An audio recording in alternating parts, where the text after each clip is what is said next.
This week on Retronauts, now you're playing with power. Superpower. Thank you.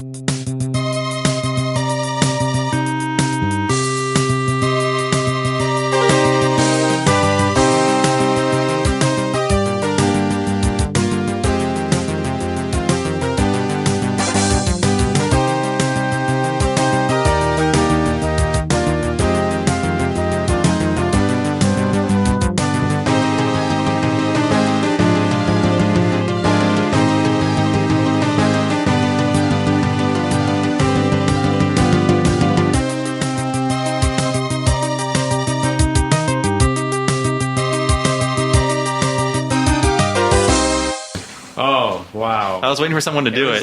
It was like Nintendo 8-bit was power, but then it went 16-bit, it was superpower. That's amazing. Yeah, they doubled it. They doubled the amount of power. Doubled. There's twice as many powers inside. Yes. Super is exactly double? I think so, mathematically, yes. Oh, it is. Cool. It's like when you go to Starbucks, you get a tall, and then you get a super tall. Right. There's like normal, then super, then Terra, then Peta, then X. Mega power. Yeah. Anyways, welcome to Retronauts. I'm your new host, Bob Mackey. Jeremy Parrish's reign of terror has ended after 5 years, but he's still here with me. Yeah, I'm like Vito Corleone. Michael, you take over the family. I'll just devise. So genuine Italian, everybody. He learned it. Genuine Italian. Did you learn that from Assassin's Creed? No, I just recently watched Bastardo. Anyways, like I said, fresca. you know me and Jeremy. Let's introduce our special guests. You guys? Well, you know me too. I'm Ray Barnholt. Oh, that's right. Of course they know you. Right. Who the hell are you? Yeah, Ray. Who are you? Define Ray. I'm just some guy, on the side. That sounds about right. Okay. Well, Ray, he's just this guy, And we also have... I'm Samuel Claiborne. I'm an IGN editor. Yes, we're cross-pollinating on podcasts now. It's safe. We're all good. Anyways, Gregor Mendel is proud. Right. Today's, this week's topic is the 20th anniversary of the Super Nintendo, which I guess unofficially launched on August 23rd, 1991, correct? Yeah, sometime around there. Right. And it was prox 20 years ago. And if I may say, this is also kind of a anniversary for Retronauts as well. Because remember that episode 0, we did a half of it on the Super Nintendo 15th anniversary. That's amazing. So was the other part Donkey Kong? Was that right? No, it was like Metroid 2. Oh, Metroid, yeah. Okay. And so here we are all again. Well, 2 of us from that show. Yeah. And some interlopers. That's the super. We've supered it. There's twice as many people here. I think at this point we're Ultra. It's Ultra Nintendo. Mm-hmm. I like. Well, happy birthday, Super Nintendo. Happy birthday, Retronauts. Yay. Oh my god. Your baby is 5, The creator Jeremy. just scoffed at his creation. I know. Retronauts is now in elementary school. I forgot Yeah. my champagne popper. Little boys growing up. Anyways, before we go into the main topic, let's do some retro news.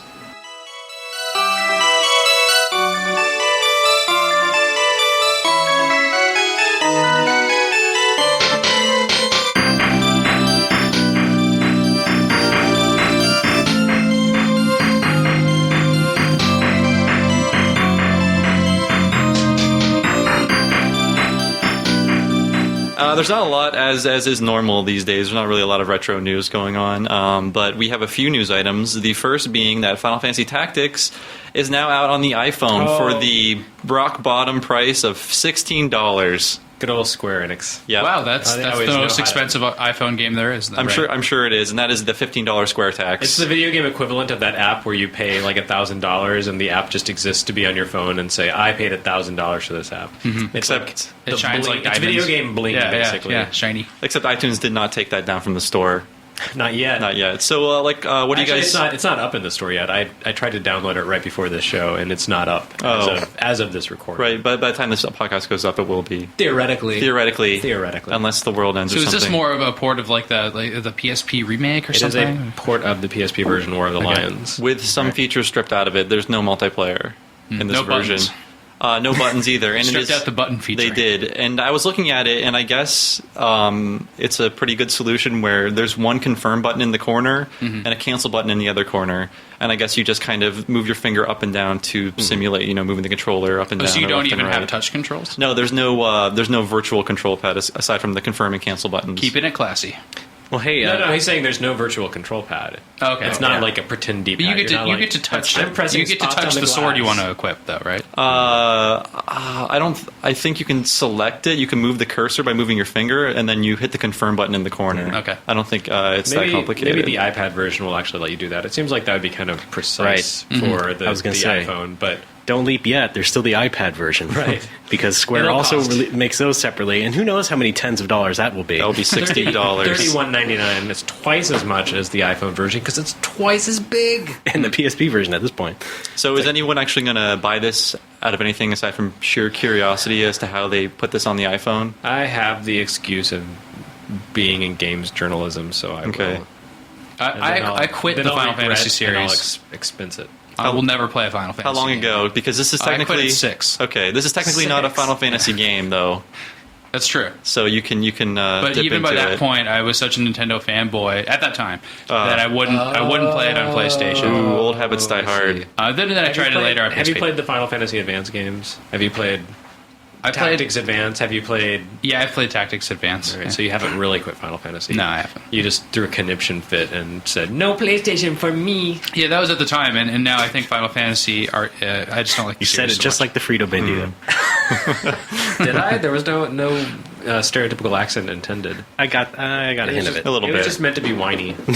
I recognize Tactics as one of the games that people always claim is the best game ever. So It is excellent. yeah, Yep. I bet Yeah. it is. But they also say that about Ogre Battle, and that game sucks. Tactics Ogre is much better. Yeah, Ogre Battle has problems. But yeah, I would I not. like the invisible morality meter that completely determines your ending, and you have no idea why. Throughout the game, the decisions are invisibly Not even tracked. decisions. It's not like specific choices you make in dialogue or something. It's like, when do you fight? What enemy or what units do you field? How many bad guys do you kill? Like all of these things, you'd think you just want to win, but no. If you just win, you're a bad person. You have to win with extreme honor, and it's never explicitly stated. Well, we just don't understand Ogre Battle honor, hates you and thinks right? that you're scum, basically. So the game is a true personality test, and that you is, don't it know is. the answers ahead of time. It is INTJ. Okay. Emphasis on the J. So anything else on this port? Looks like we've Tapped it we've out. moved Well, I on. mean, we haven't played it, so That's true. Yeah, I just don't like the idea. But anyways, I'm In any surprised case, that it's- games are getting ported to the iPhone that are old why? games I mean, in it's- any way. I'm just surprised to see console games The appearing content on iPhones. exists, Shocks and me. people will buy it. So what do they have to lose? I agree. I mean, I bought got the Dragon's Secret Lair of- too, and it's fantastic. If they're RPGs, they make a lot of sense because those are kind of slow paced to begin with. And yeah, and I think turn-based and whatnot. we need to see more because what have we gotten console wise? I guess the Final Fantasy games. Yes, I Vay just or want- Vi, whatever you call that. Shitty Vi. Yeah. I just want Dragon Quest 3.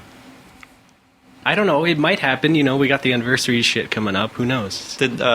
Was there a Dragon Quest 3 for the iPhone or any sort of Not iOS? iPhone, but it's come out on all the early Dragon Quest games have come out on Japanese mobile phones. Right. Right. 1 through 3 have always. Well, been. And three Ported actually and- was pretty recent, like within the past year, I think. Cool. Is that Well, the PlayStation era graphics for them? I believe they based it on the Super NES version of the game. Oh. Well, hopefully we'll see that Remake. for under $20 soon.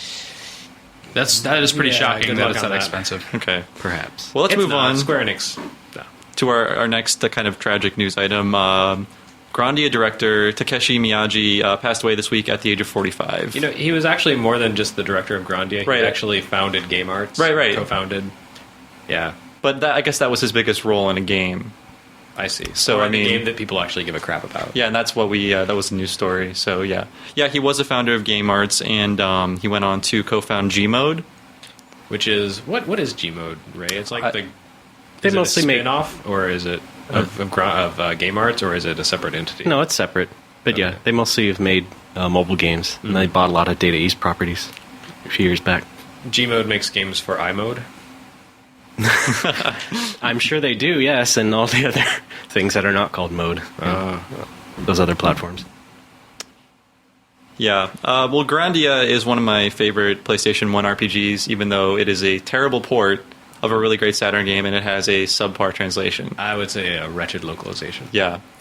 But it is available on PSN, so if you'd like to remember Mr. Miyagi's memory, you can always download it and It's a really great game. Would you? I didn't really like it at the time because I guess I had heard so many people gushing so effusively, like, this is a Final Fantasy killer on Saturn. I can't wait for it to come to PlayStation. I played it, and it just seemed very generic at the time.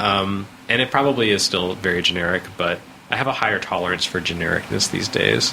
I don't know. I'm okay more these days with, like, upbeat kind of happy games. There have been so many that aren't ever since Grandia. I think it was easy to take good-spirited games for granted back then, but now they're so rare. It is a very sincere game, and I think probably one of the last games that completely divorced itself from a lot of the Japanese pop culture you see, infusing itself into things like Final Fantasy and other RPGs, which can become somewhat annoying at times. There was very little moe. In fact, the love interest was actually older than the main character. Justin was like 9 years old, and whatever was her name, Fina? She was like 16 or something. Yeah. The Forbidden Love. It's basically like it was Anakin and Padme before episode 1. OMG. All right, I'm done. Are you an angel?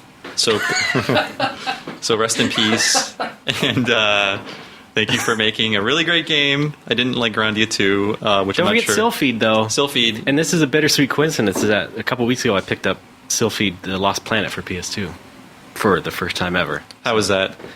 Well, it's a decent shooter. It's not that remarkable as either a Sylpheed sequel or like a PS2 launch game. So, I mean, it's it's middle of the ground, but it's not like terrible. It's not like a wreck or anything. But yeah. Cool. And he also, I think, had a hand in Lunar the Silver Star. Did he? I don't know. Yeah, that's what I read in our news story, and that is It's actually just Lunar.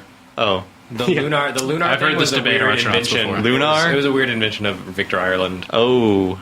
We couldn't give away the fact that it takes place on the moon. Let's call it Lunar. Right. Vic, get out of my head. If you exist in the Vicaverse, then it's Lunar. Okay. Welcome to Vic World. Anyways, on to our main topic. Wait, you forgot the other big retro news. There's which is that the Nintendo 3DS has been sucking balls at retail, and That's so true. Nintendo's like, if you bought a Nintendo 3DS and you paid full price for it, now that we're dropping the price, we're really sorry about that. Have a lot of free games, and there's like 10 NES games and 10 Game Boy Advance games coming to 3DS Virtual Console for early adopters. You know what's crazy is Some that of those games those, are really good. Some of them I don't care about. Some of them are really good, and the NES games aren't so hot. That's like most of the black box games, but I thought that it would be like straight and up. also the gold box. And the the gold Legend box. of Zelda. Yeah, and probably ZVS and Pac-Man, like whatever was in that Game Boy Advance series. So I'd far assume. they've all the ones they've five named have all are been first party. I know, and what's really weird is that the original NES Classics series on the GBA, I thought they'd just be porting those, especially because they announced there's going to be multiplayer across systems, which is shocking, but not shocking when you think that you could link your Game Boy Advance with the wireless adapter and play like Ice Climbers. I guess 2 players trading off. I don't know why I bet you a lot want of to. people did that too. Yeah. Let me tell you the But what's stories. weird is that one of the games they've already announced is not on the original NES Classics list, and so maybe they're porting them in a different way, and that's Donkey Kong Jr.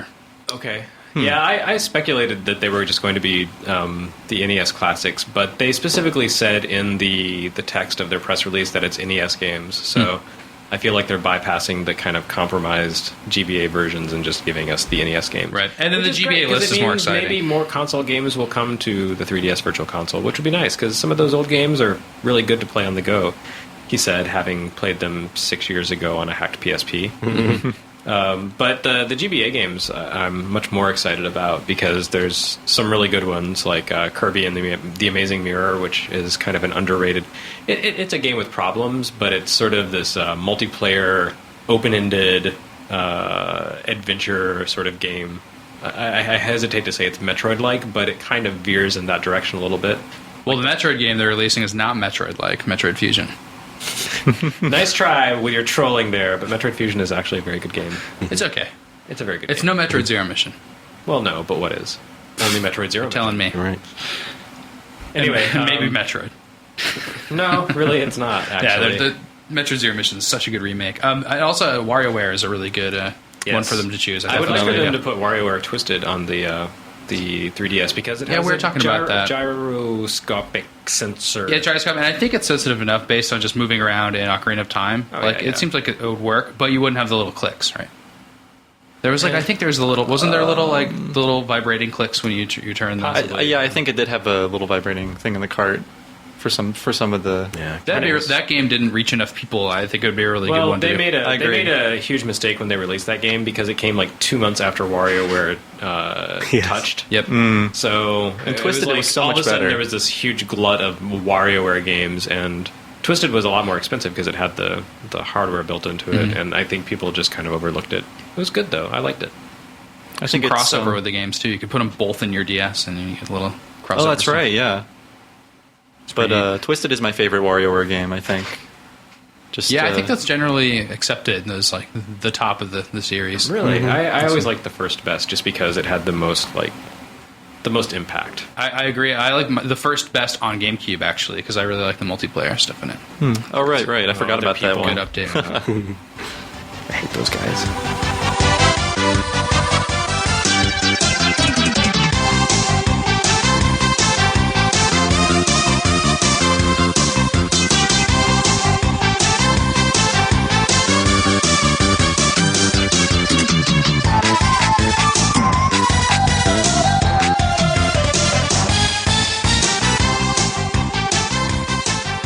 Alrighty, let's dig into the meat of this podcast, and that is the Super Nintendo is now 20 years old, which makes all of us even older. And Well, you presume that we played NES at the time or Super NES at the time.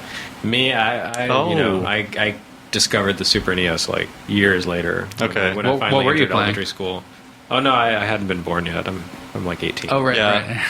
right. kids. Anyways, yes. I'll be the young whippersnapper this week. It'll be Okay. fun.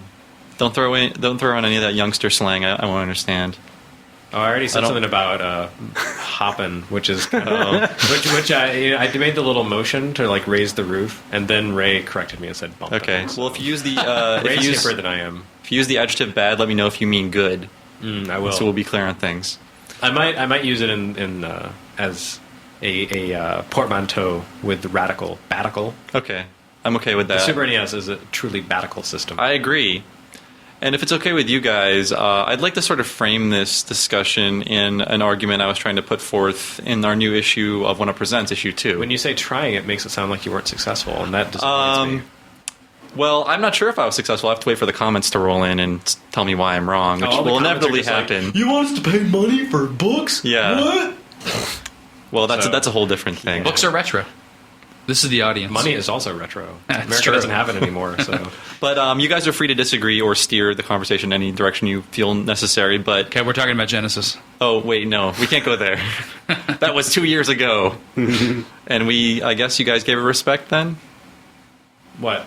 You at One Up. I wasn't here then. We gave what respect? The Genesis for its Oh, anniversary. we did. Chris Kohler did not. Yeah, he was a hater. Good God.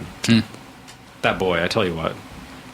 But let's take a trip back to the early 90s and imagine yourself in much uglier clothing. That's very important All for right. this. No one in the world at this moment knows what Teen Spirit smells like. Right. And you are just wrapped. It's a more innocent time. Correct. And Jeremy, you are wrapped in Dayglow.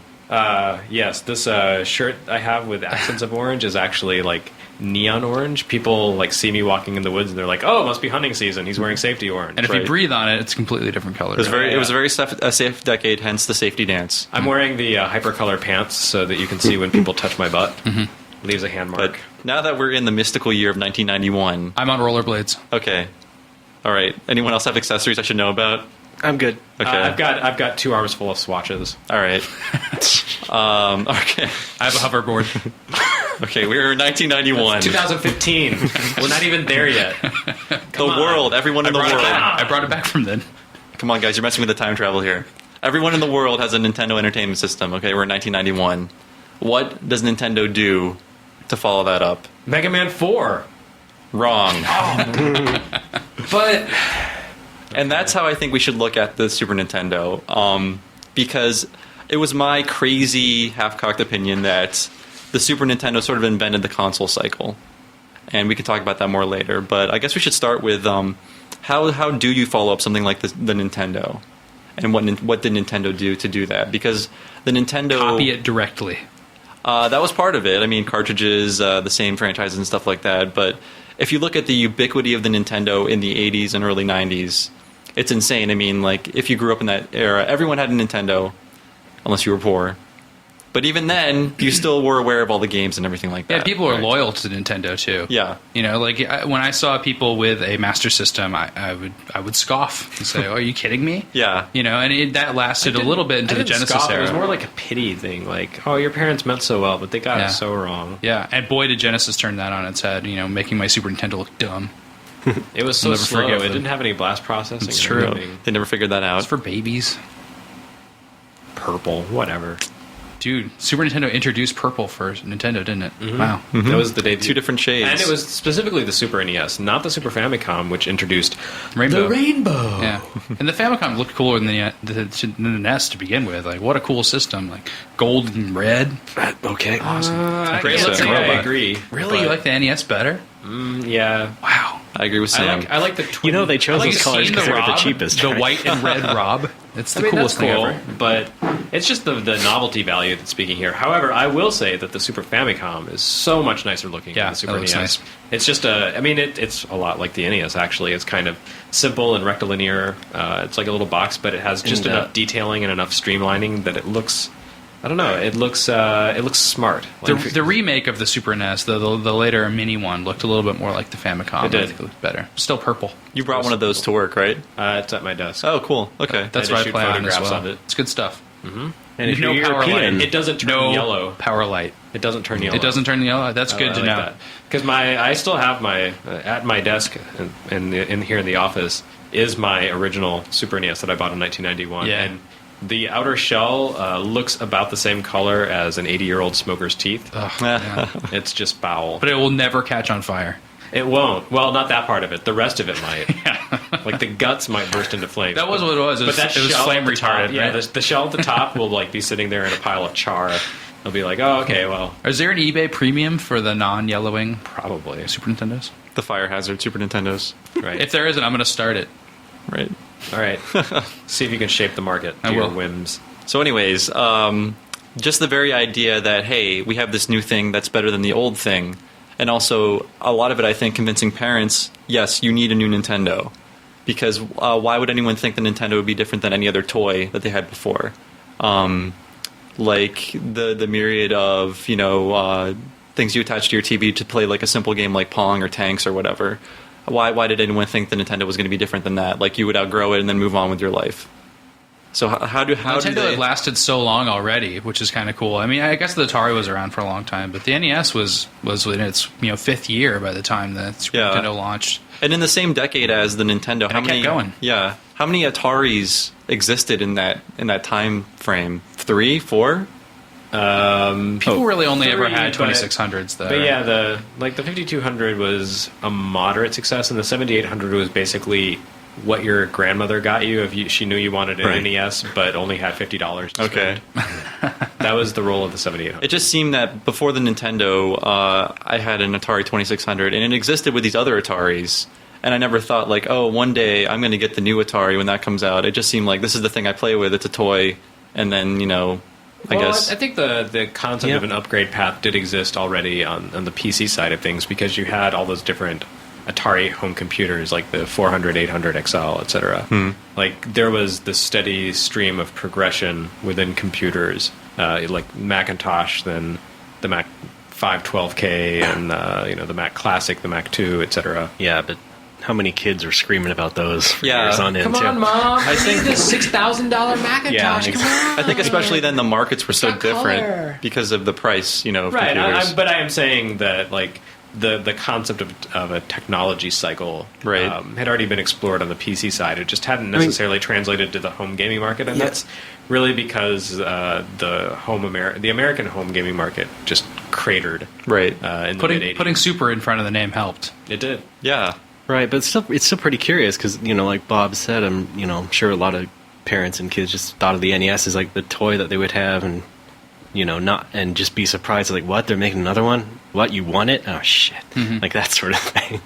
And it's just very interesting. Yeah, I think that you mentioned franchises being ported over. I think Nintendo, for one, actually did a good job of launching the system with a lot of new concepts. I mean, you had Pilot Wings and F-Zero right up there with Super Mario World. But I do think that the franchises were really important as a way to convince people that, oh, this is the new system that I need. Because, I mean, for me, the compelling thing about Super NES was Castlevania 4. Like, I needed to play Castlevania 4, and it was infuriating that it wasn't on my NES. Like, I couldn't play it on NES, but there it was on Super NES. So Right. that to me said, like, I need to buy this system. And if you look at the marketing, and I might layer in the YouTube audio from this commercial if I have the time. The original commercial for Super Mario World was like, it's bigger, it's faster, it's better, and it's specially designed for the Super Nintendo. They say that specifically, like, we designed it for this new thing. Hammering into the kids at home, like, you need this. This is what games are going to look like now.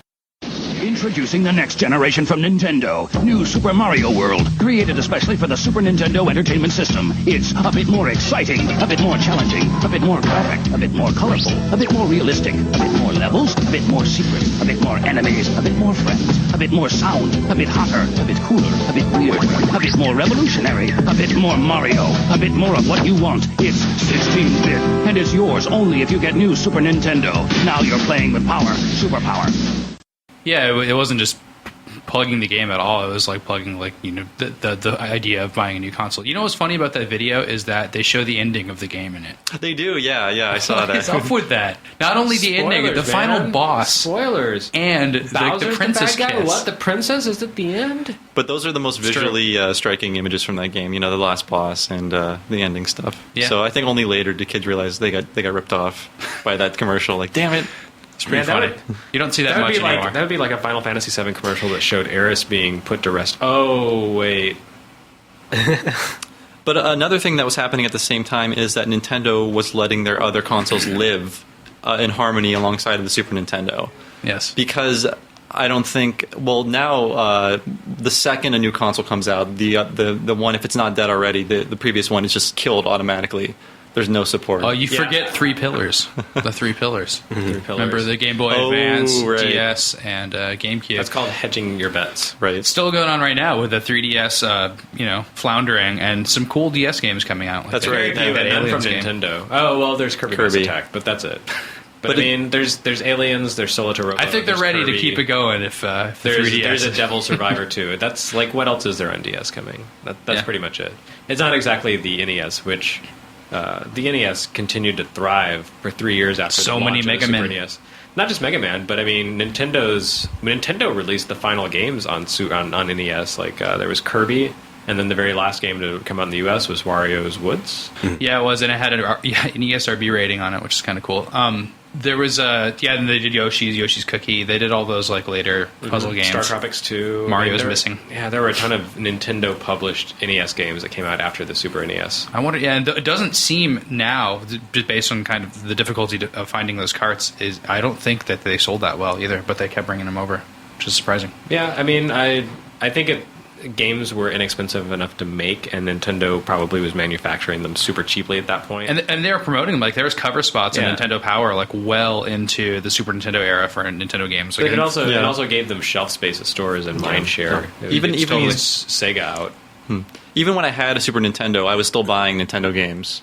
Like I bought Kirby's Adventure 2 years after I bought a Super Nintendo. Mm-hmm. So I mean, I think that's pretty remarkable. That Lucky you. The transition was so gradual. I never Sorry, looked back. Greg. Who Never. are- I've never heard of anyone who did that. Like, Really? No one, Either. no one I know actually played Kirby's Adventure. I mean, you're the one person I know who played Kirby's Adventure on a cartridge. Everyone I know Oh, wow. was like me, and they discovered it years later in emulation. Yeah. When NES emulation first hit in like the late 90s, mid to late 90s, like I just kind of explored all these different games, and there was this Kirby game, and I was like, whoa, this looks really great, and it's really fun. Where did this come from? And apparently Nintendo published it. Yeah. Who knew? Nintendo Power sold me on that. Nintendo. Yeah, I gotta say, got like, the Kirby in, whole launch- 93, so. Yeah, I'd never thing- even seen it. Well, I had to sell all my NES stuff to get a Yeah. Super Oh, NES. so- sorry. Me too. I had to sell mine to get a Genesis, and then I regretted that and got a Super Nintendo. Right. But I was going to say that the whole launch of the Super Nintendo for me is just so clouded by being like utterly devoted to Nintendo Power and reading it, and just being so into Nintendo. Like I'm reading now about how the launch went, like how things went down, what games were out. Like all I remember is pages out of Nintendo Power. Like that's Well, what I remember yeah, we leading should- up to it. And We should talk about the launch because it launched at $199.99, which some crazy internet inflation calculator, which is probably incorrect, tells me is probably around $320 in 2011 money. That sounds about right. Yeah. People are very, very upset by that, though, right? That wasn't like a. That kind of sounds reasonable to me right now. Yeah. But I'm not sure. That was a pretty high price. Does anyone Genesis know? was $150. Okay, I didn't know what the Genesis was, so yeah. But with I that, think Nintendo Power Set was But the Super $130. NES had Mode 7, man. yeah, bro. What about Genesis, huh? The Genesis had 150 games. And it had Mario and a dinosaur riding a dinosaur. But yeah, let's talk about the launch games. We had Mario World, F-Zero, and those were the only 2 Japanese launch games. But for the American launch, there were additional 3. We had Pilot Wings, Gradius 3, or Gradius 3, however you want to say it, and SimCity. Gradius. Gradius 3. 3, actually. What was the last one? SimCity? SimCity, yeah. I didn't realize that was a launch game, but that explains why so many people played it and know it. And that's, like, for a lot of people, the Super NES version of SimCity is definitive, even though that's totally a PC game. For me, it is. It just had so much little Nintendo Easter eggs and little references, and Yeah. well, Well, right. They did a really good job of tweaking it to play on, to be a unique experience on Super NES. I remember preferring it on PC greatly, but neighbors and stuff had it and go over there and watch it and be like, oh, that's cool, it's Bowser instead of Godzilla or whatever. You know, in the tar paper shack that I lived in, we didn't have electricity or PC games, so I had to make do. But actually, yeah, I feel like there were a lot of really kind of definitive PC ports of like strategy type games, Populous, SimCity. There were a few others that escaped my mind. Populous is a good Lemmings. good one, yeah. Lemmings too. Like Yeah. I played those only on Super Nintendo. Like I didn't play those on PC. Brandish. Sure. Nah. At all. So Gradius 3 was a launch title? That's what According Bob to my Massey says. awesome research, it was. Because that is my favorite case of slowdown. It's the most helpful slowdown out of any game ever. Yeah, made. yeah. I It love actually, it. there's a game for the PS2 called Sky Gunner that has the exact same problem. Oh, yeah. Where the slowdown You saves call it your a ass. problem. I call it No, a no, I solution. love it. I love it because Well, there's no in way. the US version of Sky Gunner, they let you play at 60 frames per second with, like, I don't know, they I can't remember how they changed it, but you can either play with, like, slowdown or you can play with a better frame rate or something. I don't remember. Huh. I like the slowdown in that Okay. game. Is Gradius is that an English kind of title? Is that supposed to be like a think sword, like a it's a reference, Gradius? yeah, Sure. to Gladius the sword. So they just stuck with it. They just ran with it. Or Yeah. maybe it's supposed to be like a gradient. Yeah, I don't know. Was it? I Ray, mean, do you know? No, not officially. what were the arcade Gradius. precursors? There was like Scramble, and then there was whatever Life Force was called in the arcade. Salamander? No. Salamander. So Yeah. what does that have to do Scramble, with then those? Gradius, then Life Force, and Salamander. But I don't know. This is germane. I just want to Yeah, put it's- those names together.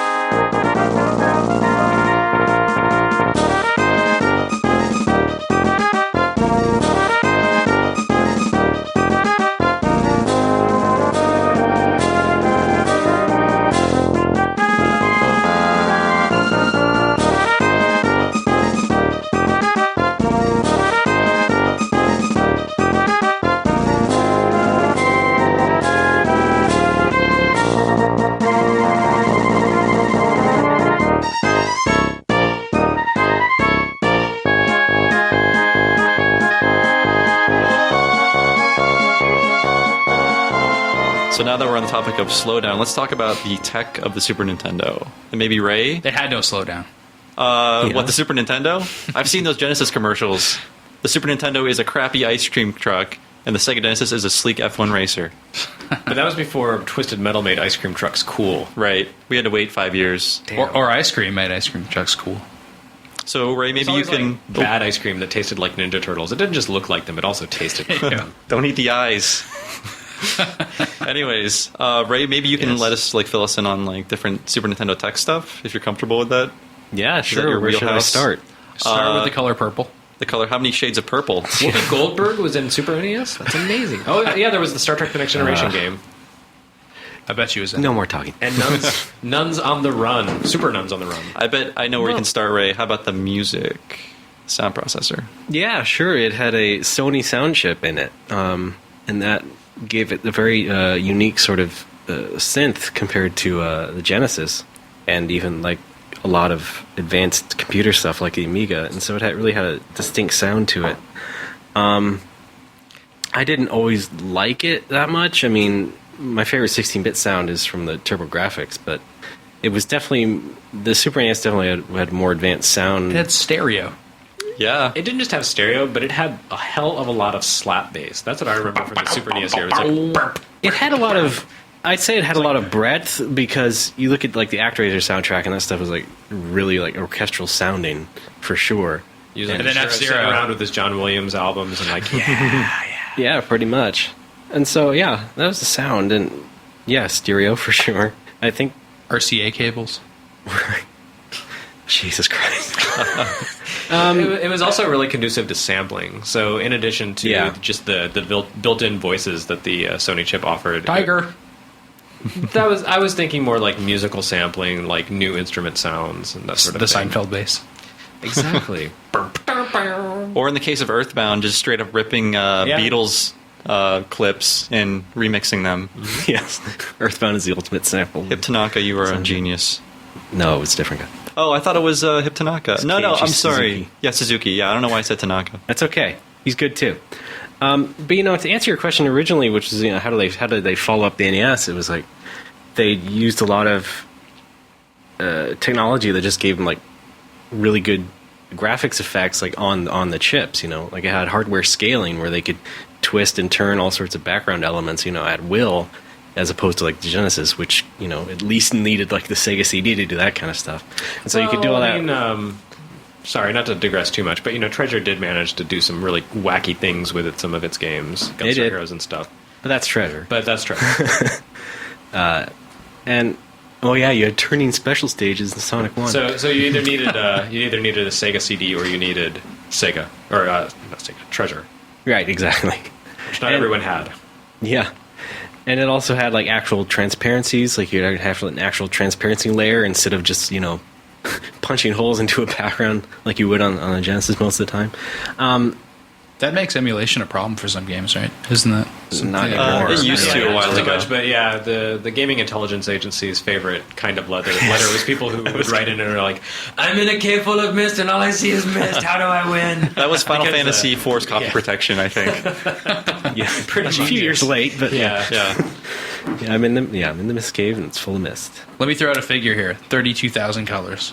Yeah, absolutely. That Bam. was Can Can crazy. you name and that, them all one by one? Where do you want me to start? Chartreuse. With my favorite. Name them by hex My value. favorite Chartreuse, melon, salmon, magenta. Go by their Crayola value. They have a nice which is, taupe yeah. in the palette.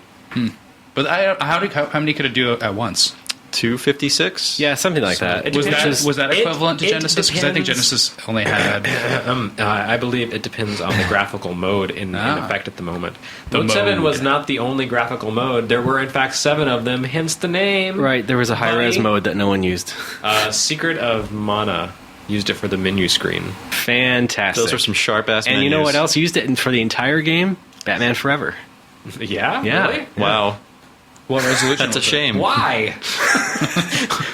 Because Okay. it was shitty enough that they could pull it off. All right, well, we've only got 3 sprites in the game, so we might as well make Yeah, it look so that- really good. That's my that's point. cool. Yeah, that was a high-res mode. It was like 512 by 512 or something like that. 512. Interesting. But yeah, way What more else? colors in the Genesis on the screen at a time. Right, and I think that really helped just, make the whole system just kind of last because you can get these super colorful games and shove in a lot more detail with them, with extra cartridge Even if they're enhancements a little later slow, on. right? Even And if they're a so little you slow. got things that really, almost approach like, the best 2D PlayStation games. Yeah, I mean, You know. Donkey Kong Country was not like a great technical feat. It was Yeah, a great that feat would've- of taking, advanced artwork and figuring out how to get it into the Super NES cartridge. But Right, as Chinese pirates have taught us, you probably can't do that on the NES or Genesis. without all those colors. They gave it a good college try with Donkey Kong Land on Game Boy, though. Yeah, oh my god. And they sure hyped the hell out of that too, didn't they? Was that a yellow cartridge? Am I right? Yes. I Okay. believe so, and that was the most impressive thing about that port. It doesn't look that bad. Like it's surprisingly rendered. You think so? I feel. I like mean, it's I kind think it of looks an terrible, It's but, like indistinct blobs moving around Blobland. If you play it on But it is not actually a Super, sequel to Super Boyne's Game Blob. Boy, it looks pretty good. They are not Yes. in Blobalonia. blah blah blah blah blah blah. No, that's bo bo bo bo bo bo bo bo. King DDDD. And of course, there's the Mode 7, which was the thing that made fake 3D happen. You know, you could lay down a background and basically just turn that into a racetrack and stuff like that.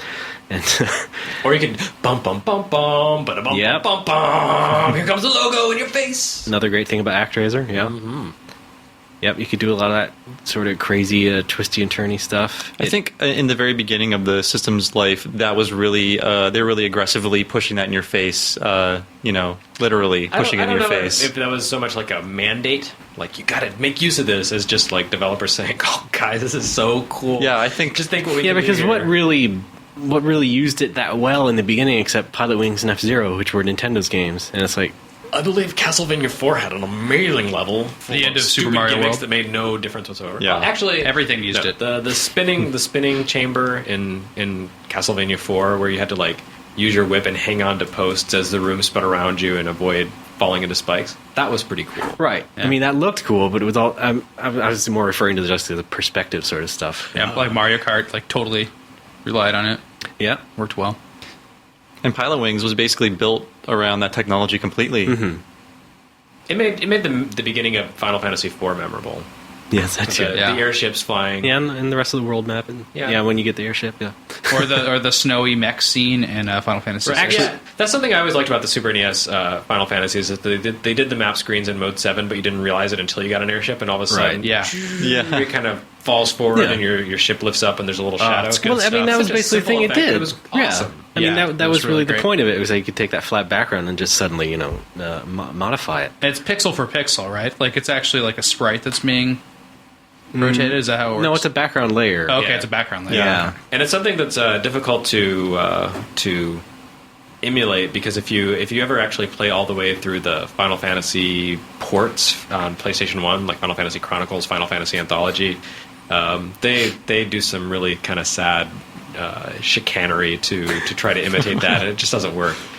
You're like, I don't remember the Super NES game was looking quite this warpy and bad.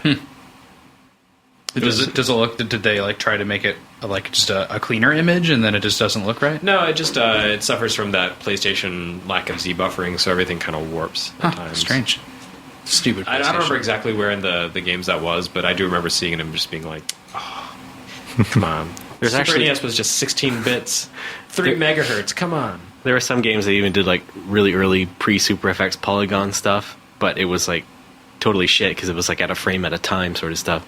So things like Draken and like the Wildlife Country Club. Man, Draken. Wildlife about Country Club, I loved though. That was- Oh, I did too. Yeah. Anybody faceball? I didn't play that version of Faceball. I played on Game Boy. But what was the Triforce coming in on the screen and Link to the Past? Were those polygons or just really good sprite work? I think those were simple polygons. I don't remember. That They might have. looked like it. They had that smooth movement that you Yeah. associate I'm with. sure, or they could have been like pre-rendered flat polygons. Mega Man. I really don't know. Mega Man X2 and 3 had the CX4 chip. or Right, they whatever had their own did that. special chips. Right. Which they put to such great effect. Yeah, they used a total of It's like a 3 rotating times. triangle. If You, you there's a you title can screen, and here's one boss that has a grid. Okay. And now Yeah. the game costs $80. Pay up. This boss that's not much taller than Mega Man is made out of wireframe. Whoa. So, should we get into the console wars, or has enough been said about that? superpower. Yes. We can say that at least that Donkey Kong was Nintendo's atomic bomb that ended the console Right, war. and also like the most shysterly thing Nintendo ever did in terms of marketing that thing. Explain, Ray. Country?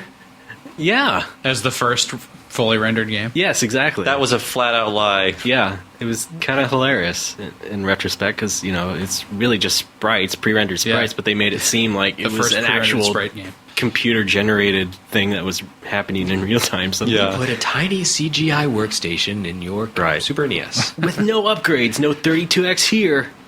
They were right about that, though. Look, we sent that you a was- it was videotape getting with pretty leaves on it. How Right. can you doubt us?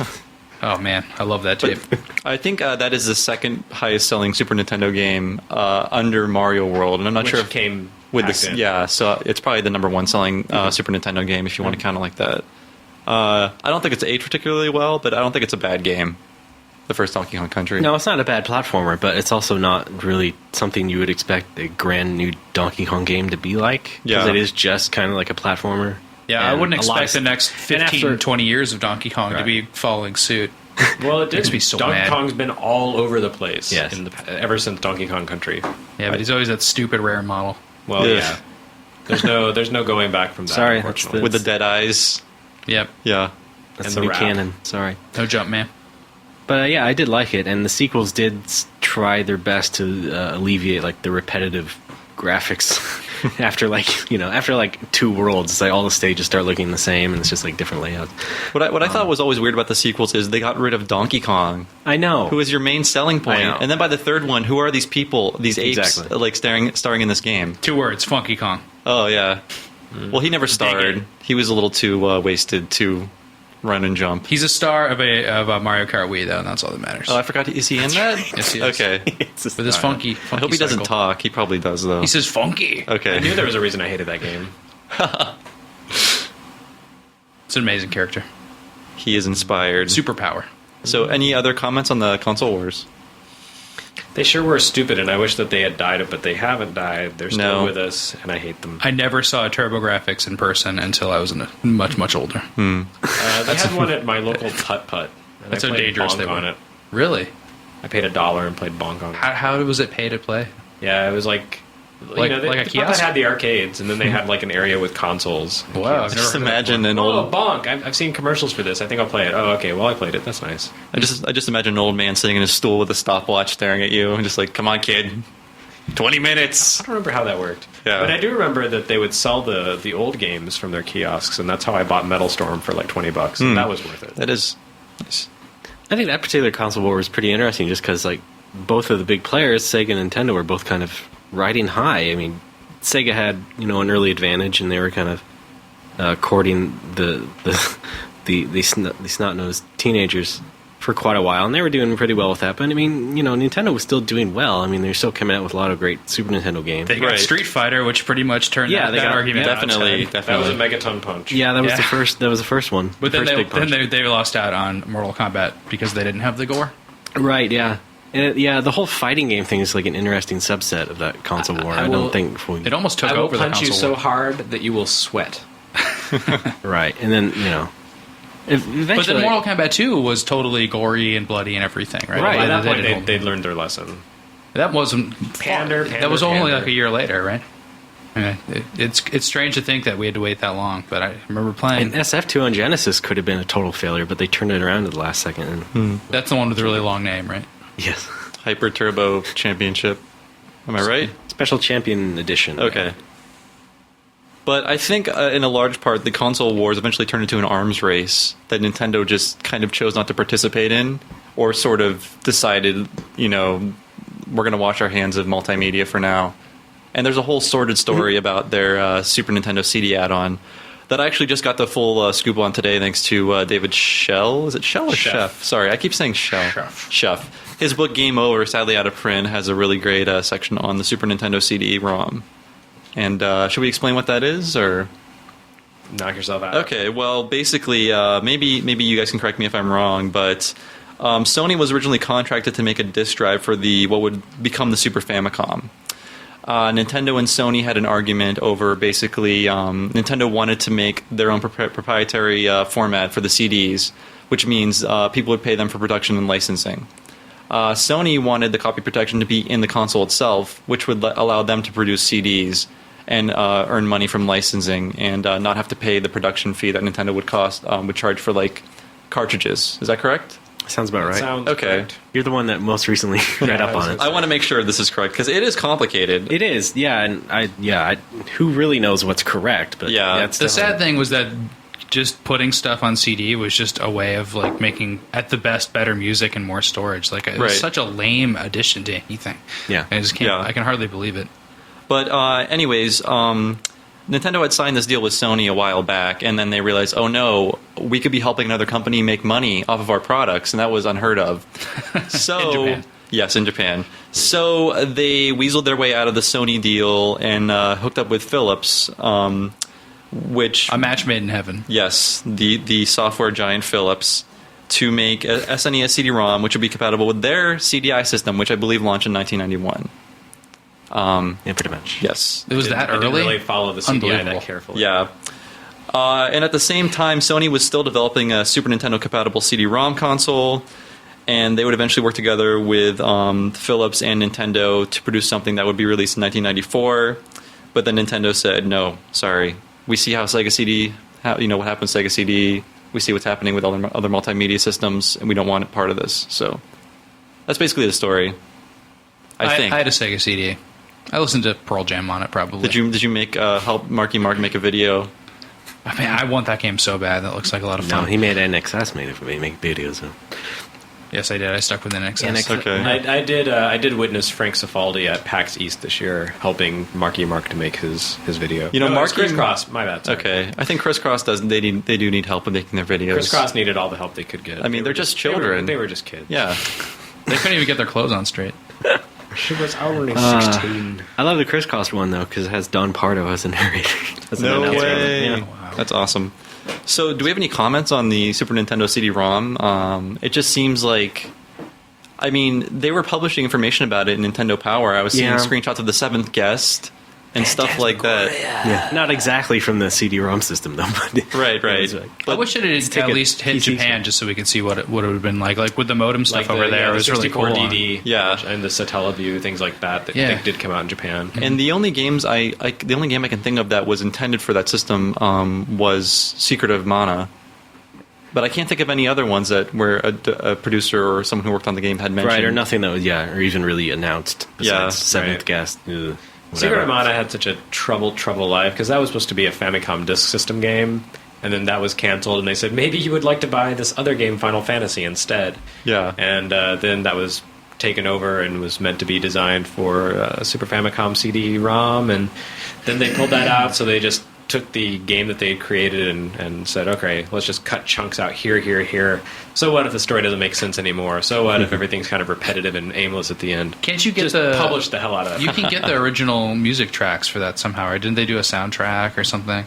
I don't for know. For the original disc version, I think there's like still, I don't know. I feel like I've heard them before. Maybe I'm wrong. Oh. But the music in the Super Nintendo game is still really good. Oh yeah, definitely. Yeah, it's a technical masterpiece by Hiroki Kikuta. He's did an amazing job with it. Right.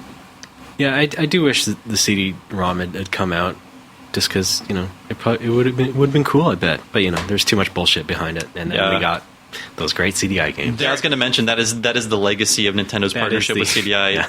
Really hilarious YouTube clips of those terrible animations from those games. Look them up, kids. Yep. They're funny. Their technical development outlet though was in chips and games, right? So like they did do the FX chip. They did do like technically a chip for Mario RPG. And Argonaut like Software was the developer. Are you talking about Nintendo in general? Yeah, I'm just saying, like, instead of like making like a 32X, yeah. they figured out how to do this inside a cart, which I was very, very smart. And it actually worked out for them a lot better. They definitely stuck to their guns on everything you need to play Super Nintendo games. You get with the Super Nintendo. We'll put things on carts. And except for the Super Scope 6, you have to buy that. They stuck to that gun.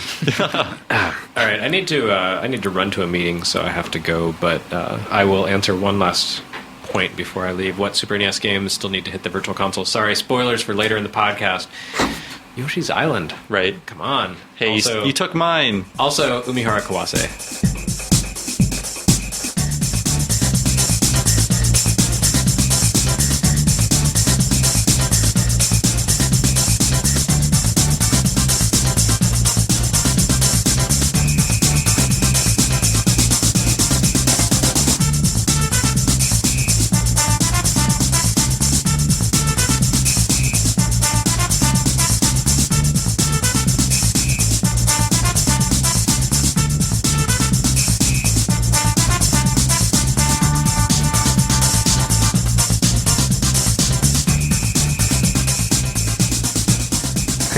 So, where were we? We're talking about all the fun little add-ons Nintendo put in their cartridges to compete with Sega CD, 32X. We have the DSP chip, which probably used most famously in Mario Kart. Mario Kart, right? Yep, and some other games that were a lot like Mario Kart, I guess. Yeah.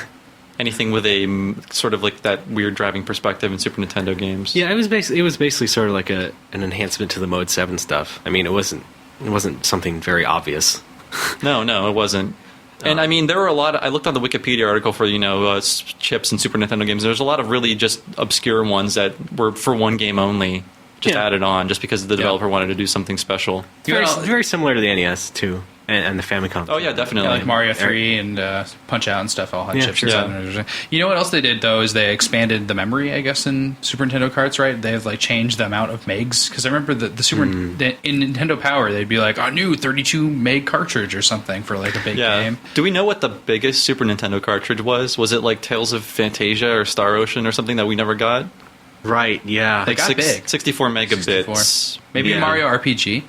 That might have been... No, I think it was Star Ocean and Fantasia. Yeah, and those games had voice acting, they had songs and stuff like that. And they cost a lot more. Yeah, definitely. You paid for that extra storage with Super Nintendo games. Oh, but they all cost a lot more in Japan, because like that was like the bubble days, and it's like everything was like 10,000 yen and up. Not everything, but a lot of stuff was like almost $100. No, even like stupid shit that you wouldn't even want to buy.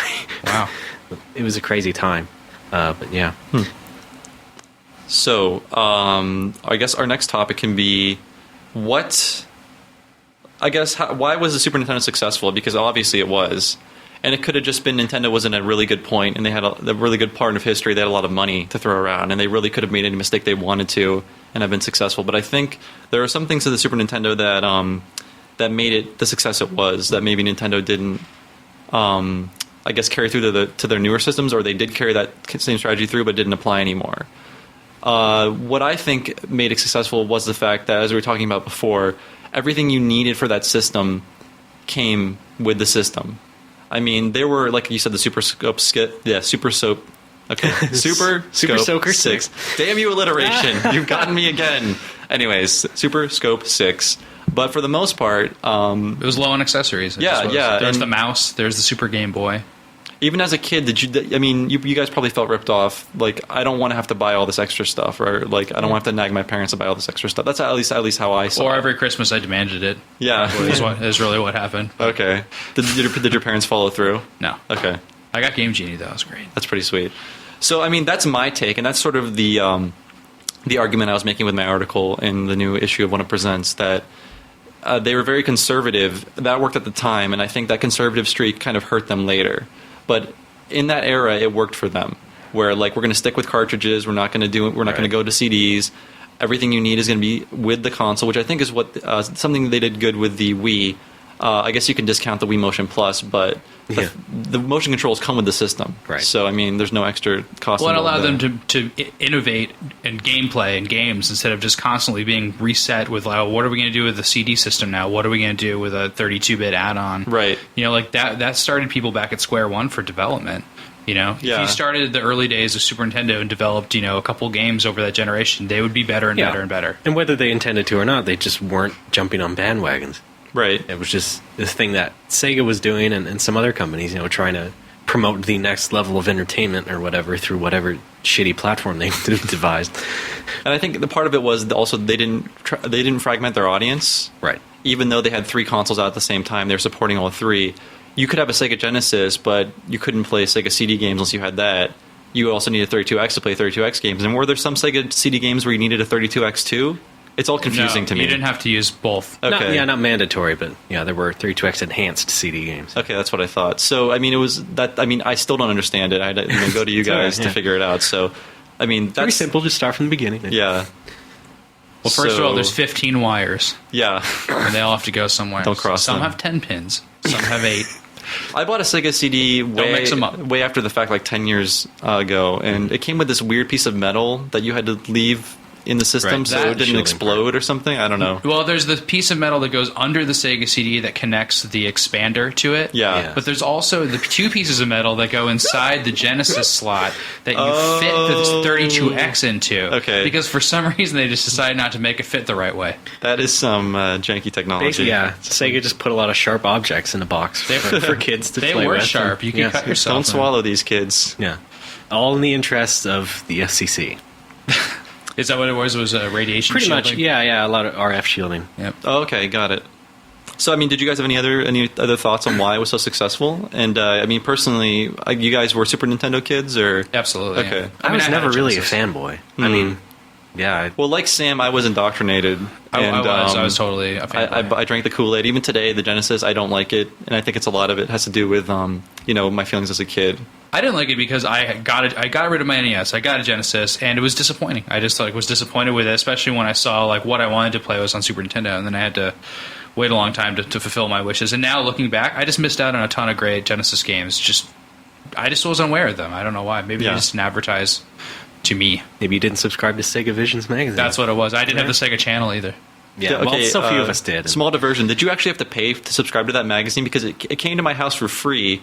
I didn't have a Genesis. Weird. I enjoyed reading it to see what I was missing out on, but I had a free subscription for it's like, we know you, Nintendo kid. Yeah, they probably bought a bunch of addresses from whoever published Nintendo Power and then sent them out. I appreciated the free reading material, though. That's how you got your Donkey Kong VHS as well. Oh, man. Mail-in lists. Yeah. One of the things that I wrote in my magazine Scroll for the first issue was about how the Super NES was a really enduring system in the way that, what Nintendo did is that they started ahead of the curve at the beginning by adding all that extra tech and stuff and having the 32,000 colors and whatever. And that really let the games sort of age a little bit slower. And I mean, the best games, for sure. And I think we all thought that was going to be PlayStation 3's strategy. I mean, exactly, I'm not right? joking. I mean, I think that it's supposed to be, Yeah, it worked out a little better here. And, maybe I probably didn't explain it that well in the magazine, but I was just trying to make a point that, someone could have a Super Nintendo now, today, and have that be their only system, and still, hook up, one of the best games for it, like Chrono Trigger or some other game that everybody loves, and, still get a lot out of it. Yeah, I think, and you hear, you've heard stories about people who still play Tetris and on Game Boy and stuff like that, and that's the same sort of thing. It's like, you make the right game for it, and it hits the right nerve, and it can really just sort of last and endure. And that's why I think that the Super NES really hit more than a lot of systems in the past and beyond that. Well said. And beyond it. Well said. Yeah, I agree. And I think a lot of those games are timeless just because no other developer really puts that much effort into 2D graphics, even when they do exist. So. And another thing is that, the games that made the games and game genres that made a big splash on the NES, both here and in Japan and stuff, were just basically all carried over to the Super NES. And, a lot of them were, games that weren't all that innovative, maybe, compared. I mean, there was all just platformers and RPGs and stuff, but they did look a little bit better, and they did have, enough added to them that they were still impressive and lasted well.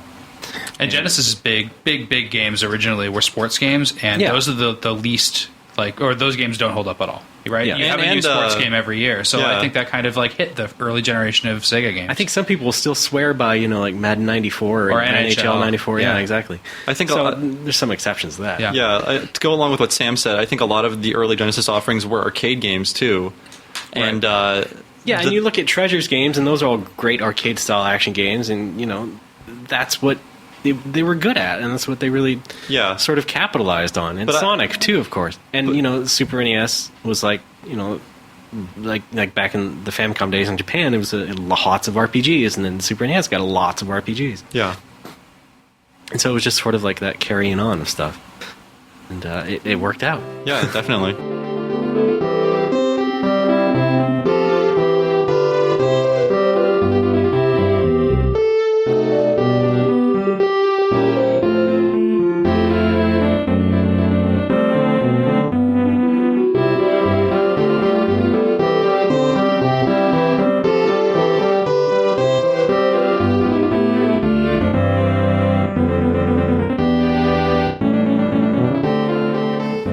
Okay, so I asked you guys, do you guys have any stories about personally memorable moments of Super Nintendo gaming? I have one that I carry with me forever, but I'll let you guys go first. Unless you want to have time to think. Well, I've talked about my traumatic story before. I don't think I've heard it. Well, it's not even that interesting because it's mainly about Genesis. But yeah, I took in my NES and sold it for very cheap. Oh, right. I had a Genesis, and I was very disappointed. I'd go over to friends' houses all the time, and I'd see amazing stuff coming out on. I'd go to the mall, and you could there's a tiny little Nintendo all Nintendo kiosk, which I haven't seen yeah, since I've had one then. of them. Do you remember those? Yeah. And it was really cool, and you can see was all mine. the games behind this one counter. Like, really, it was small, though, and then you could just go. I think it might have even been a World of Nintendo, but without the swag and, like, the shirts and stuff. It Yeah, was mine was just a local games. business called Famcom. It was called Famcom? Yeah, Famcom, not Famicom. But yeah. Interesting. Famcom game, yeah, they were from, this is Washington State, and they had a mall kiosk there. And that was like, my little mecca. Yeah. I'd go there every week, and that's where I pre-ordered the Super NES and got that from. And so, yeah, that was the place to get games for many years. But I think I ended up getting my Super Nintendo from a strange used game store instead of getting a new, because I never had the box or anything. And I barely even remember, but I remember like just having to have F-Zero. Yeah. Very good. Ray? So maybe not the happiest stories for you. So those are Very bad. Yeah. Sorry for your loss. a Super NES game was responsible for me staying up to like 4 a.m. for the first time in my life when I was a kid. And that was Lemmings, which I would play versus mode with my buddy for like hours on end. How did that work in Lemmings? I never actually played versus in Lemmings. Now I'm on the spot and I totally blanked out. It was like It had a split screen. Yeah, it was split screen, but it was whoever got the most lemmings from either side. Like you would have your own color lemmings, but whoever could get the most lemmings in their exits, regardless of the color, basically. So there was a lot of mayhem going on there. No, that's a level. And, Yes, exactly. That is the difficult. Great, Sam. Thank you. I know my Lemmings. You know, in terms of multiplayer, like there was a lot of I liked fighting games as much as the next guy, but my fondest Super Nintendo memory, which just occurred to me when you mentioned that, is also just staying up all night after night, playing a game called Metal Warriors, which is a great LucasArts developed mech game. Oh, yeah. And it just has such a good multiplayer mode where you just go head to head and you can hop out of these robots and get other robots. You're a little tiny human, get in a giant robot and just pummel each other. Yep. Lots of levels, there's split screen, and it's just fantastic. It's one That's of my another favorite thing games ever. Yeah, it's another thing I'd like to repeat, and another thing that was in my magazine is that Super NES had a lot of great 2-player games. Yeah. And 2+ players.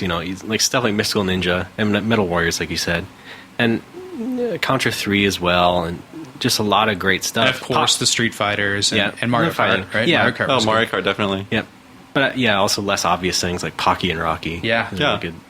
One of my favorite multiplayer games, Tetris and Dr. Mario. Yep. Oh my God. Oh, yeah. I forgot that came together. Super great. I mean, first of all, it had the competitive version of Tetris with Right. you drop junk on each other, which is fantastic because you hadn't had that officially on any Nintendo system. And then it had the triple threat where you could play like a version of Tetris A game, then Dr. Mario, and then Tetris B the game, and mixed it mode. adds up the scores. Okay, man, I need to play this. cool. Mixed mode I is so forgot. great. It looks great. And it has nice Sharp. music, like it sort of pumps you up a little bit. The music does in that mode, and it's Yep. like it's like the Wizard. Yeah. Cool. I do have another little tale. Is that Go for it. the time when I wanted Earthbound for my birthday, and so my mom went out to the store and got it. And I can't believe you were even aware of Earthbound. My story at the time, is man. also They didn't Earthbound. plug it so much. Oh, I was aware. Of course, I was. I was waiting for it since the NES one. Wow. But Ray Barnold, everybody. yes, thank you. I'm that crazy. So she came back home, and I was a little bit naughty and peeked in the trunk and saw that instead of that, she got Earthworm Jim, Oh no! which I already had. Even worse. So I had to inform her, even though I was a little naughty and had to peek in the trunk for it. But yeah, that was resolved, and so I did get Cool. it. Do you still have your strategy guide? Yep. That's very cool. I do Scratch too. and sniff. Well, I'm sure they're in an old magazine somewhere. Yeah. Still reeking it up. Yep. Reeking up your bookcase. Smell like barf. My story's also Earthbound related. Sure. But like Ray, I was on the Earthbound train pretty early because of Nintendo Power. They had a RPG section in their magazine, and every month they would give you a little more information. I was like, this looks like the coolest game because I was into RPGs, and it was an RPG, but it had all this weird modern day stuff in it. I don't know how I glossed over those sections because I read the RPG one because I remember reading about Overbattle all the time. And Yeah. them, and like they were like totally plugging that, but not Earthbound. I don't remember. Probably Yeah. ugly layouts, but That could have been it. But there are at least two to three features on Earthbound. Just like look Cool. at this. I gotta look back at them and check them out. Yeah, they're definitely. It got me excited, but I Did was they call 12. it Earthbound? They did, yeah. But yeah, so I reserved the game and I bought it. I remember it was $72, and this was in 1995. Sure. So a lot of lawn mowing went into that. Yeah. And I brought it home, and I was absolutely spellbound, like, for the entire night. It was a beautiful summer day, of course. So I was in my room with the air conditioning on and the curtain shut. That's when you're supposed to play it. Yeah. I don't judge you. And I remember my family asking me, we had a swimming pool, like, do you want to come out to the pool? And I was like, no, because I was having so much fun. But it got to the point where I had finished the first 2 towns of the game, and I'd gotten to the town of Threed, which is the part of the game where there's zombies. And I was like, I could play more, but I'm going to stop, and I'm going to savor this game. And I think at that point in my life, I had not really had an appreciation for video games, but it was that moment where I thought, like, these are things that you should savor, not just, like, blow through in a night. And I played through a little bit of that game. The same way. I remember that feeling. Yeah. Over Earthbound or just... Or for Final Fantasy VI, I think. Okay. Probably 4 also. Like, I needed time to, like, sit and think about the game and, not just, like, tear through it. And that was a very important part of my... And level up. And then you become a man. Yeah. So I'm not Jewish, but that was my bar mitzvah. Yeah, exactly. Playing Earthbound. Nice. I became a man. But yeah, that's a really memorable part of my life. Just stopping and saying, no, I'm going to wait. I'm going to play a little bit this at a time, and then yeah. Sorry guys, I get a little choked up about Earthbound. I could brag. I could say I got the last copy of Super Mario RPG at EB. You son of a! I wanted that. Yeah. I also got Chrono Trigger when it came out, so I still have that, and so I wasn't like some people who gave it up later and it's like, oh my god, I can't get it because it's so expensive. Yeah, I still have my original Earthbound cart, the box, and the guide, which makes me one of the richest men in America. Yeah, pretty much. You can sell. Is it true? You can just sell the box online for $100. People will just buy the friggin' box A from little you. less than that, but Yeah. People. Crazy. I want the Earthbound box. fans. I'd buy it from you. Well, if things get rough, No. I know who to go to. I wouldn't take your box. It Okay. sounds like it means a lot to you. It is very meaningful. So, I guess this is a part of the show where I asked you guys to think of some underrated or overlooked SNES games that you're fond of, because it's easy and it's kind of boring to just go, oh yeah, Mario World, Super Metroid, Chrono Trigger, the ones we know about. Yeah. But maybe what are some ones we don't know about, either, strange, weird titles, imports, or what have you, that you guys would definitely recommend? Tetris and Dr. Mario and Metal Warriors, which I already mentioned are top of my list, I would say. Like, They those sound good. Those are super fun. And like to add to that, man, essentially, UN Squadron is like one of my favorite shooters. I think that one's really good. Oh, yeah. It's an earlier one. And then I always had co-op fun when I haven't played this in a long time. I've played all these other games a ton, but I'd never played Joe and Mac anymore. But I used to have so much fun with Joe and Mac. The Caveman Ninja. I love the Caveman Ninjas. I was going to say, the spiritual sequel to that, Congo's Caper, is also a good platformer. It's a good one? Yeah. Oh, I gotta check that out. In Japan, it is canonically like the second game, but it's none of the characters, so... Well, there is a Joe and Mac 2, Yes. Yeah. but that's not the same game. There's a Joe and Mac 3 with weird RPG Which is Joe and Mac elements. 2, actually. Is that true? Does it have weird RPG elements? Or No, like... it just has like a world map. Okay. But, And both those games are arcade games, right? So the first they're one, good just the ports. first one. Yeah. There's a Just really, Caveman Ninja. really bad Joe and Mac on the NES. Yes. Oh, I'm sure it is like a Tough to find. terrible... You know terrible- why? Because it wasn't made in Japan. Yeah. Oh, snap. What about a little game called Rock and Roll Racing? You guys like that one? Yes, sir. Absolutely. Yeah.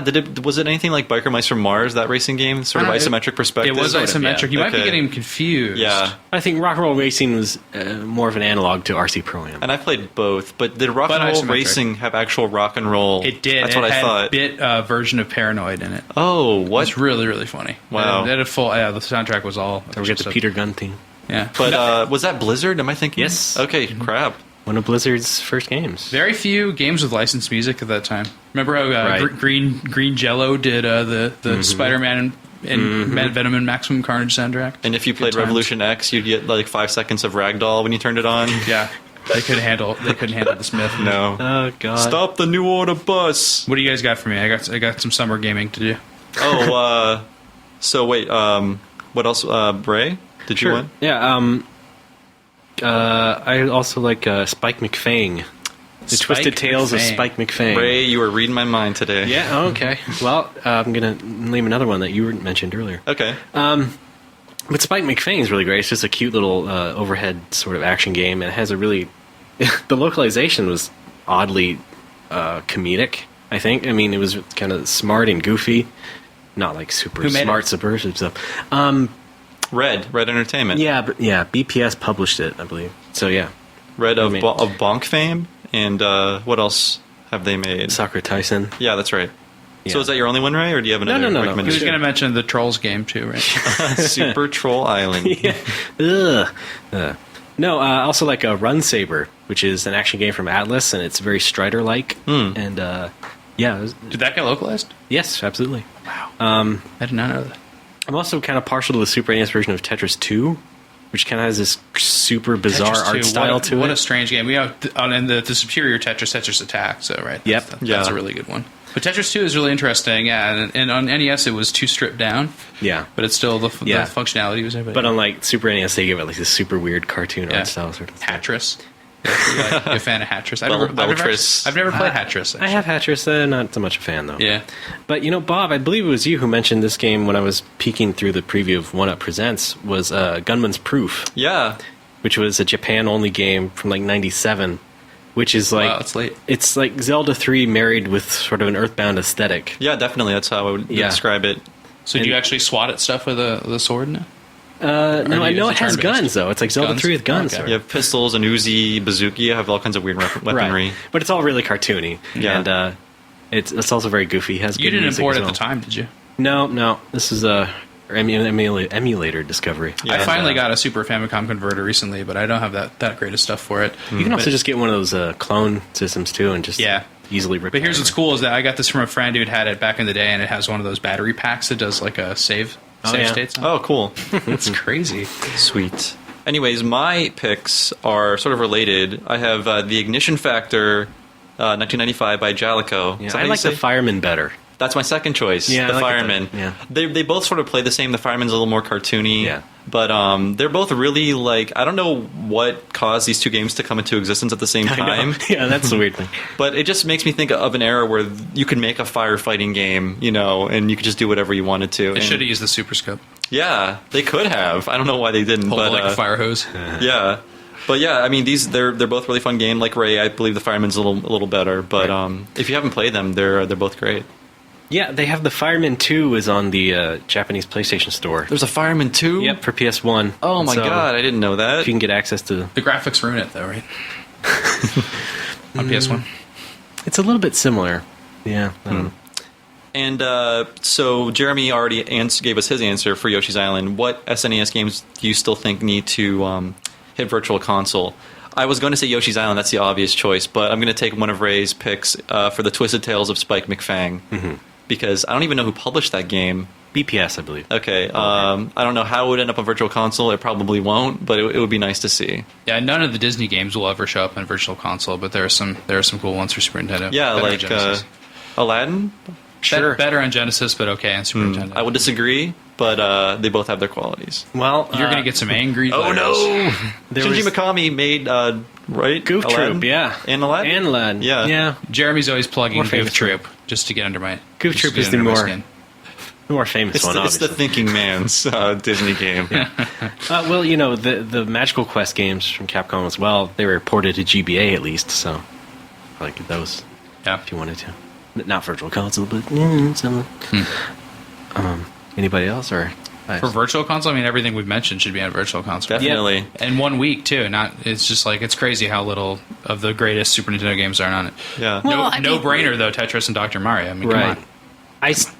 I maintain that Virtual Console is not quite as bad as it could be because there are like 70 some Super NES games on there right now, and most of them are pretty good. And it's like 70. It was like the most Super NES games I had at the time, cartridge wise. But I think There should be 500. yeah, I'm sorry. There should be. I think we're like a couple away from like completing the Hudson US releases. So I think like Super Adventure Island 2 Because should Hudson be doesn't the- even exist anymore. Yeah, they should. No, they do, but not in a way we would like. Did they have Adventure Island 1 and 2 on there? No, not 2. Okay. And that's why I'm saying is that they should at least have 2 on there soon. That one got a little wacky, right? Right, yeah, that was kind of like an action RPG. Sort of. Yeah, that's what I was thinking. I'm not Joe Mac. It was Adventure Island. Ah, yes. And shoot, I guess I had an idea for another one that wasn't. I already didn't mention, but yeah, Run Saber. I think I even mentioned that before in the Retronauts way back that should have been on Virtual Console. So Nintendo, get on the ball. Yeah, it's an Atlas game. Come on. Yeah. I would like to see the sequel to Wrecking Crew that only came out Oh, yeah. in Japan with Virtual Console. Wrecking Crew 98, right? Yeah, 98? yeah. It's Okay. kind of difficult. That was a hard one to wrap my brain around sometimes. Yeah. Because it's a puzzle game basically. It's not like the original, but Yeah. it's a good one. Does it have Mario in it? Yeah. Weird. Stars Mario, They all do. right? Yeah. Not the Mario with the purple shorts or whatever. So the weird version of Mario. It was still Mario, but yeah, no. Yeah, he just changed his clothes. For once. Yeah, it's kind of stinky. So any final thoughts on Super Nintendo? I'm going to say I love Super Nintendo, and I think IGN named it the #1 console of all time. I agree with IGN. Sure. Sound decision, boys. Out of 25, and boy, those first 5 were they were rough. Yeah. I don't know. Maybe it's Hard to think of 25 good consoles. yeah, it's true. Yeah.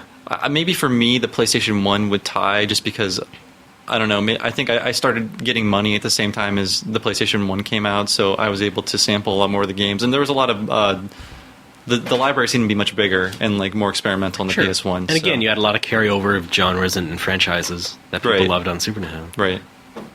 As you were saying earlier, though, just going back and playing those games, much more playable than anything before it. Especially, I mean, I love the NES. That's my system. I love it. Yeah. But it didn't have enough colors. I can't sit down Shit. with a bunch of people and show people like this is a really great game. You just have to play it for a couple hours to figure it out. Super Nintendo is usually not like that. It's Yeah. pretty from the start, easily accessible. Good controllers. We didn't talk about that much, but Yeah. good controllers. Oh, my favorite controller, absolutely. Yeah, Everybody D-pad. goes to like a Saturn controller is the best thing. But no. I remember way. thinking the L and R buttons were like so like unusable. Like how will I ever wrap my brain about? You can around look L and R forward like buttons? 2 feet in Mario World. Yeah, they barely used them in the beginning, but then later on they used them for a lot of stuff. Yeah, yeah. We should have mentioned that the controller sort of dictated how all controllers were to be made after that point. It's a good one. Pretty much, yeah. It was a good indicator that you should always make your console gray and not black or purple. Yeah. At least for Nintendo's case.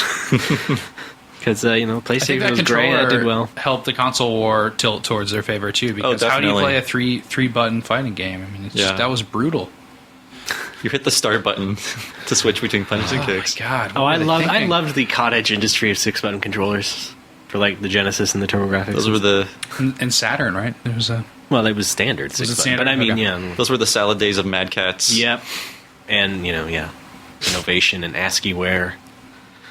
Oh, I would say ASCII-ware did make the ASCII pad for Super Nintendo. I had which that. That was really good. badass. Yeah, It had still all is. the colors of the Super Famicom pad. Yeah, on it, exactly. too. Why else would you buy it? Yeah, bright and candy-colored buttons. Oh, I wanted another thing that showed up in Nintendo Power, another controller, was the ASCII L5, which was the one-handed thing, Oh yeah, which was only in Japan. But And they made one for God, the I wanted PlayStation, one. Yeah, too. Yeah, it was a little bit different. It wasn't quite the same. Didn't have the same appeal. okay. It was for one-handed people, or was it No, for pros? the pitch was you would play RPGs with it and then write maps with the other hand. Because boy. you do a lot of map making in RPGs. I know for I the did. 16-bit days. Graph you know? paper. Get out the graph paper. Ah, all right. How do I get out of the mist cave? I know these two really cute girls, and their sisters and their mom, when they were kids, made their Zelda maps for them. That's And adorable. they still have them. And it's so cute. When I go over to their house, I'm like, dude, I want to see your mom's Zelda maps. So I've like taken pictures of them before because they're so cool and they're so like carefully done. It's just really great. That's heartwarming. Yeah, it is. Well, guys, I'm glad we could all agree that the Super Nintendo is awesome. I'm sure Jeremy also agrees. But thank you for joining me today. As it's my first Retronauts that I'm hosting, and hopefully not the last. Here, here.